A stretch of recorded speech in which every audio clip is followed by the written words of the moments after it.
Hi, my name is Angela Breidenbach, and I am one of the authors of the Blue Ribbon Brides, and I have the story in it called Seven Medals and a Bride. And the story is based on factual events when Montana women went to the Chicago World's Fair, which was also called the Columbian Exposition, and it was actually celebrating Columbus's arrival in America. And I'm not going to say discovery of America because we have since found out that that is not quite true. So we're going to say his arrival. So the Columbian Exposition of 1893. And it's set at the Chicago World's Fair. With the shortage of women in Montana, Luke Edwards agrees to go to Chicago and manage the mining exhibitions all summer with hopes of finding a wife. But pretty botanist, who despises the way most mining ruins the land, keeps getting in the way of his pursuits. And a little bit about me. I'm the Christian Authors Network President, national organization of authors who band together to market and promote our work. My work is always family friendly and always good for your heart. That's my slogan. And you can find me at angelabreidenbach.com. That's ANGELABREIDENBACH. And I am on Facebook and Pinterest and Twitter and Instagram and probably a couple other things. And I try all the time to use Ange Breidenbach because my name is so doggone long. ANGBREIDENBACH as my handle for all those different social media. And on social media, you'll also find Muse, my feline personal assistant. And he gets a little bit snippy with me and takes over the show. So hopefully we entertain people with a little bit of humor. In between novels, we try to just entertain and have fun. I am a best-selling author in the ECPA and on Amazon many times. That was a dream of mine, not to be the best-selling author, but to have my books out there so people could read them, because I want to make a difference in people's lives. And I think entertaining people leads to that. And I think when you can use facts and the specialness of that, of those facts in a fictional story in the storytelling type, that you have an opportunity to change hearts. And so that's kind of what I do. I love hearing from readers, and so if you want to contact me at any of my social media at Ange Breidenbach, or you want to go to my website and go through the contact page, the emails come right to me, because the only personal assistant I have is a feline, and he's quite, himself. Oh, shoot. So I wrote Seven Medals and a Bride because the story is true. The women of Montana really did bring back 7 medals. I added the part of and a bride. So Bettina is a fictional character, but she's based on the historical research of women studying botany. It was a newer field for women to enter. It was really a male-dominated field. And there really was the doctor that was also a reverend. He was real. And so I had her study and want to go to a higher degree study with him at Oberlin. And that was really fun. And the mining operations in Montana were real. And our Ada, the actress who, the statue of Miss Liberty, she was real. And the controversy about a New York actress being the epitome of beauty and what the Montana statue was molded after, that controversy was incredibly real. They were rioting out here in Montana when that statue was made. So as we speak, the kinds of things happening around our country politically are not new. They've been going on forever, and the research I'm doing for the next book that I'm writing right now for Captive Brides, His Indentured Bride, I actually got to preview a movie for a filmmaker called The King's Highway. And in that, he talked about the Catholic riots of the 1840s, and they were incredibly vicious. And everybody was rising up against Catholicism, and the fact that the Catholic Bible had different books than the Protestant Bible, and so there was a lack of tolerance between Protestantism and Catholicism, even here in America. And it was that way in Scotland and England and Ireland as well. So these kinds of things are not new. And unfortunately, it is a difficult thing for everyone to go through. And we saw that happen in Chicago as well during the World's Fair. There were a lot of things like that that occurred. And so I think for me, writing this story of people that had so severely opposing attitudes of mining and protecting the earth was a really great way to show that God's love, grace, and mercy could cover that all and bring people together into a form of understanding if they would just talk, you know? So, what questions do y'all have? Well, as I was reading, this was my favorite story. Thank you. I grew up in Chicago, so a lot of the references, and as I was reading your story, the news was showing the old Ferris wheel, because it was his birthday or something like that, and I says, oh my goodness, look, it's right here. Mr. Ferris is in the book. It's so cool. But yeah, I just really loved your characters, really grabbed me, and the story was excellent. Thank you. Thank you so much. I had a lot of fun with the gloves, and they were a surprise. And so that's why one of the things I wanted to do was send you all gloves in the gift basket, you know. And I had to try them on before I sent them. They were so cute. Oh, you know. Yeah. So, did you get this from her? Yeah, I just made a couple copies. Angie sent maps of what the fairgrounds were like. And I had the chance to ask a few questions before when I talked to Angie the other day, but I don't know, maybe I just didn't understand this, but maybe someone else didn't. But explain again the reason where the steamboat, like the steamship was from. I was thinking, you know, she was coming from Ohio somehow through the Great Lakes, and I didn't really understand. So explain that. I mean, we have some maps that people can look at, but it makes sense what you told me. Okay, so you look along the map where the waterway is. If you go just a bit north, they were actually where the steamboat landings were. So they built additional steamboat landings at the fair.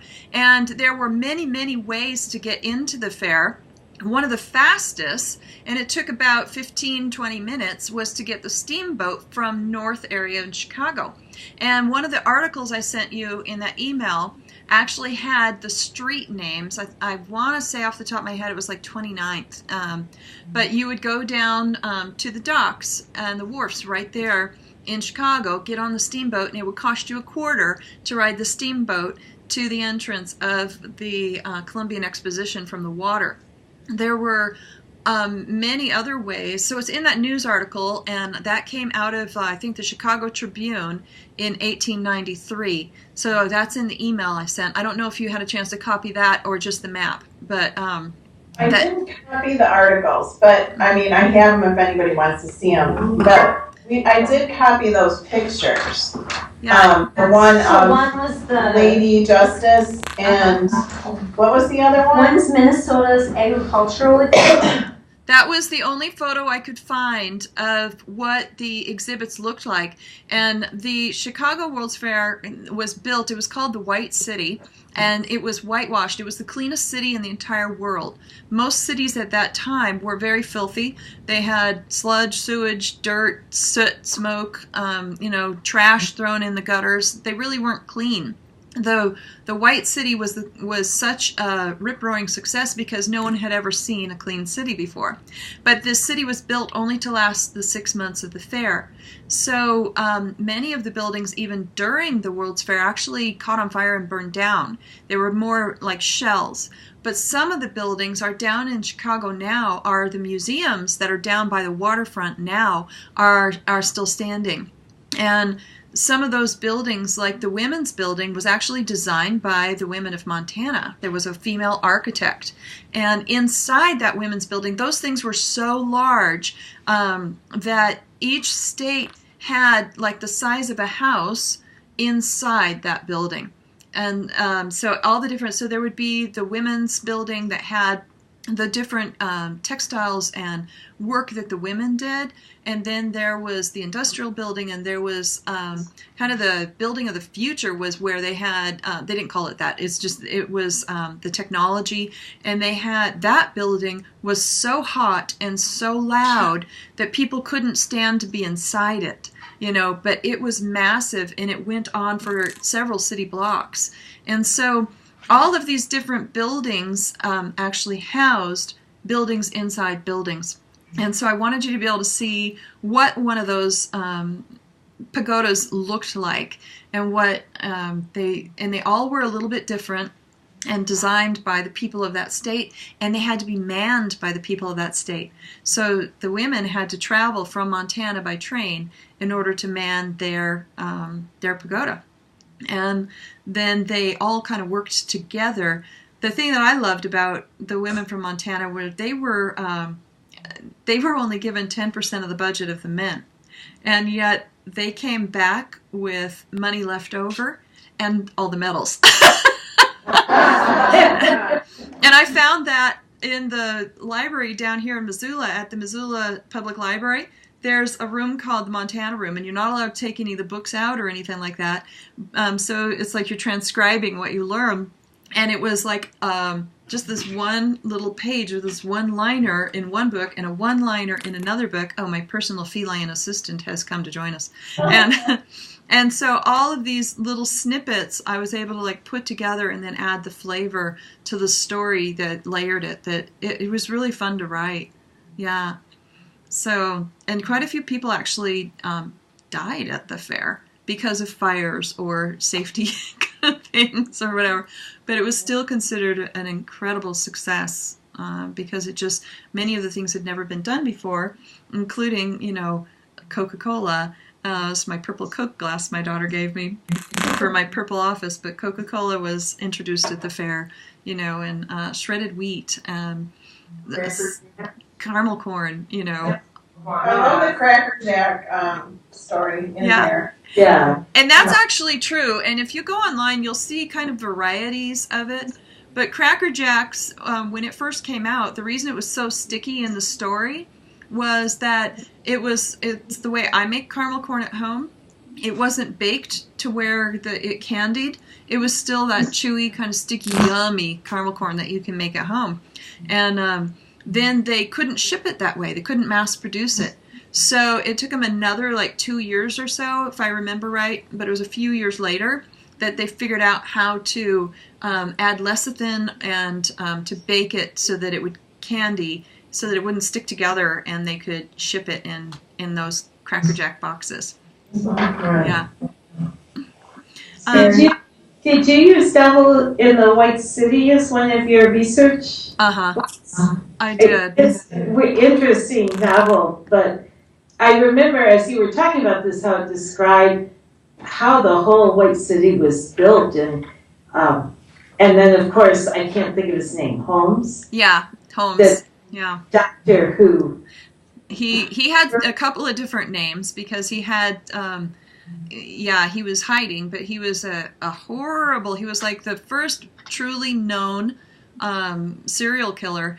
And I did use it in that I read a few pages of it. And I read it because I wanted to make sure that I wasn't doing anything that author did, but that my research was authentic to the time. And then I went to the, I'm studying genealogy, so when I get my degree here in about 2 years, I'll have a degree in genealogical studies, lecturer. And my emphasis, my specialties will be in English records, Scottish records, and I'm hoping to add on Irish and Swedish as well. But so my belief is that I need to look at the original documents myself, and so that's what I did. And it's really hard on the next book I'm working on, His Indentured Bride, which is for the Captive Brides collection that you heard, I think, oh my goodness, I think it's Jennifer Ali is in with me as well, and I think maybe a few other of the gals, because it's harder to get your hands on, documents from 1772 through 1776 than it is 1893 when I can go right to the Montana Library. Yes. Yeah. What made you decide to have a heroine who has a college degree and wants to get, a graduate degree in science of all things. Yeah, because that was a fairly new thing, and women's colleges were starting up. And at that time, it was when I personally was actually, when I was writing that book, I was just signing up to go to college myself. Okay. So, yeah, it's true. There's always a little bit of the author in the story. Yeah. Yeah, so I'm now 6 months into my degree. I'm carrying a 4.0 average, and I'm taking 2 to 3 classes a month, and when I finish His Indentured Bride on March 1st, I will, of 2017, in case you see this video later, I will then be taking a little bit heavier class loads. I have taken some time off from writing any books. I have 2 books coming out through Barber in August and October, which are Second Chance Brides. And that one has, oh my goodness. See, I've written 3 books since Blue Ribbon Brides. But Second Chance Brides has Fanned Embers, and that's about the 1910 fire that was the largest fire in U.S. history. And I'm really honored because my editor wrote back and said she thinks it's my best, and I hope you all think it is too. I'm really excited for that one to come out. And then Captive Brides comes out in October, and that one is the His Indentured Bride, and that's Scottish immigrants, because I am also, like you heard Cynthia Hickey say, a Scottish family. I'm 54% Scottish British mix, and quarter Swedish, and an eighth Irish. And so with all those things, it's like I hope to continue writing these stories that help me to explore my own genealogy and lineage, as well as help other people learn about theirs through my stories. And so with that said, I want to continue doing this kind of a thing, but I also want to turn some of these books into movies. And so I'm taking a little bit of time off of writing books, so you'll probably see a slight gap after October. But I'm also doing some of my own, which are very important to me. I'm going to be doing, this is my grandpa's autobiography that he wrote, and it's very thin, real thin. But there's only 32 pages in it, but includes some of his poetry and things like that. Well, I'm rewriting it. I'm using his words completely, but I'm correcting it. A cousin of ours, when he wrote this, I want to say back in the 70s, she had some errors, and I have since found those out through my own genealogy studies, and I've been able to get the documents and photos and things like that to have what you call proofs, and they're original document proofs. And so I'm going to include those in this family project, and then I'm hoping that it helps me to find cousins and relatives and people around the world. But I'm going to release it for anybody to be able to read. So that's one of the projects I want to do this year, and it's a little bit different than writing a fiction. But I also want to try to get some stories from some of my other family's members that remember my grandpa. He was born in 1883 and passed away December of 1982, so he was 99 and a half. And I want to add my own story of seeing the astronauts take their first step on the moon with my grandfather. I was 5, and we were actually looking through the window together. I want to add those stories to that book, the memories of who that man was, and hopefully encourage other people to do that with their families as well. So those kinds of things are coming up for me this year. This one is out now, The Bucket List Bride. Or I'm sorry, The Bucket List Dare. Too many. And this one is a contemporary, 4 stories in it, 4 different authors. Mine, of course, the bucket list that my character wants to achieve is to see Scotland. And what happened is, as I was writing the story, I realized I had the birth of a series. And so in the next year or 2, you're going to start to see stories come out that follow Arabelle Milligan. One of the other things I like to do is she's a genealogy degree, and she gets fired from her regular job, and so she has to rely on this genealogy degree to survive. And we're going to see a little bit of the ability of being a seer, or she's going to have a little bit of that gift of God to be able to see the past and the present, and we'll see how that develops as the story and the series continue. So I don't want to take up too much more of your time. So I'll just let you know that at this time, this is the most important sign in my house.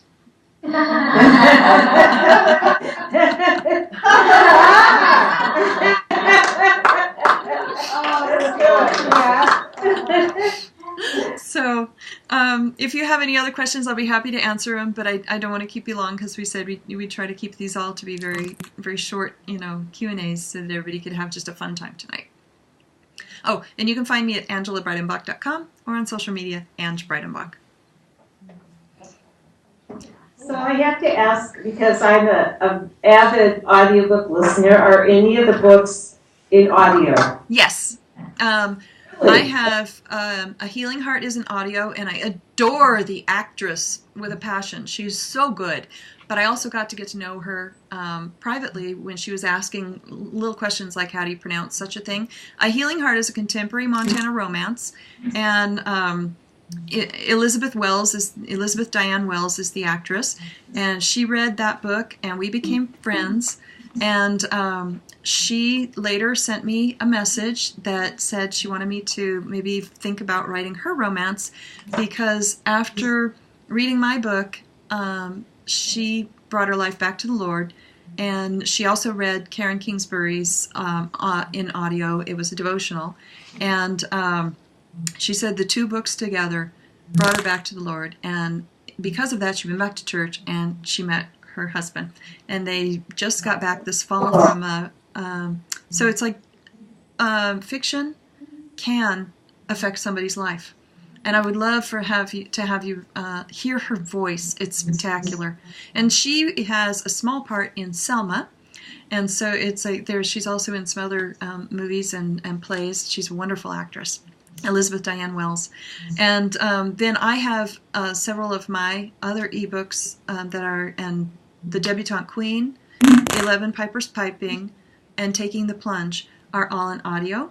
And my son is going to help me turn my grandfather's autobiography into audio when the time comes. And I'm going to add my grandmother's autobiography and my great aunt's autobiography to that, and then I will read those. So those will be coming out hopefully in the next year, but it's going to depend on getting a little bit more of my original documents so that anybody who reads them or sees them also has a copy to be able to add to their family tree if they're part of the family, or so that they are helpful to somebody else learning genealogy. So thanks for that question. Oh, very good. I'm excited. It's really hard for me to read physical copies of books, and I only got to your story, which I did absolutely love, but it just takes me forever to read. So I'm glad to hear about the audio options. Thank you. And I will give you a tip right now. The one Lassoed by Marriage we talked about a year ago, that one has recently been out for 99 cents on the ebook. And that's a great one because you can raise the font. So even if you have the paperback, it's nice to get the ebook version so you can go between the two of them in whatever setting you're in. And you can also turn on Whisper Sync on a lot of those to help you if the font or something like that. But I find times when I want to hear it on audio when I'm cooking or cleaning or driving, and then times when I want to snuggle up in my bed and my hubby's next to me, snoring. I don't want to wake him up, so then I really want to read the book and fall asleep or something like that. So yeah. And Muse has popped up here again. I'm trying to get him to come over to visit with you, but he's being a little pill. He wants to play. So anyway, yeah, thank you so much. Thank you. Well, thank you very much, Angie, for all your hard work. And this, I think it went really smoothly. Oh, yeah. Don't you? Oh, yeah. It was great. Just a little minor internet connection there, and we're good to go. So yeah, thank you. Thank you. Thanks.